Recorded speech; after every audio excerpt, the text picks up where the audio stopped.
Элек кешеләр балаларына мирас калдырган. Яхшыга булган ул мирас, ямангамы, кайчан ничектер инде. Минем мирасым берәүгә дә зыян китермәс.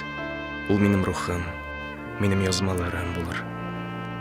Аларда минем сугышта күреп аңлаганнарым. Балаларыма шуннан да зуррак байлыгым юк минем.